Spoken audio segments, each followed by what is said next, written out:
développé l'idée qu'on pouvait rire de tout, mais pas forcément avec tout le monde. On a une responsabilité, par exemple, de ne pas donner la parole à des cerveaux malades.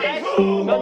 C'est à la télévision, on peut pas dire la vérité, il y a trop de monde qui regarde. Pour moi, on doit pouvoir parler de tout. C'est parce qu'on en parle justement qu'on vit dans une société saine. Si on t'impose des idées qui ne sont pas les tiennes, quand t'as pas les mêmes, demande-toi si la vibe est saine. Le bon sens est diabolisé.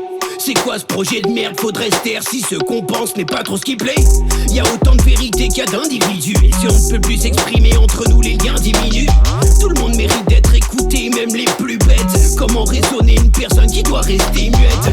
Les débats ne sont plus possibles si t'as peur de donner un avis contraire à celui de nos dictateurs. Y a pas de propos choquants mais des susceptibles qui brandissent la bien-pensance pour t'assujettir. Ouais.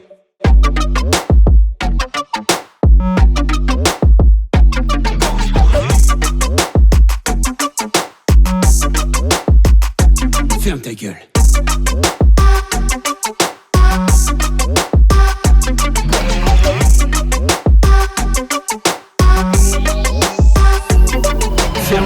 Les censeurs mettent la liberté d'expression dans l'embarras. Tourner cette fois ma langue dans ma bouche, ça ne m'emballe pas. Quand je vois ça, je m'angoisse car c'est pas trop super. Ceux qui veulent qu'on la mette en veilleuse ne sont pas des lumières, non, mais plutôt des fragiles.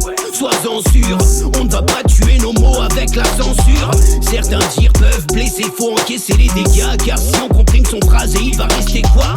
Ceux qui n'ont pas d'humour t'imposent d'être sérieux. Comme des micro-pénis, les prendre avec des pincettes, c'est mieux. L'ouverture d'esprit, c'est accepter aussi ceux qui en manquent. Faire le ménage dans son camp et de la bonne entente.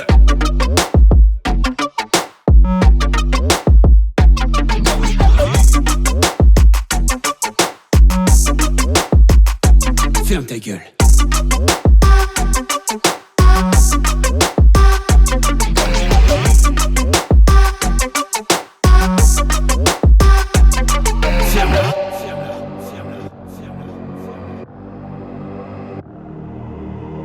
Je suis même pas sûr d'avoir le droit de l'écrire, que je sens qu'au silence on veut nous réduire.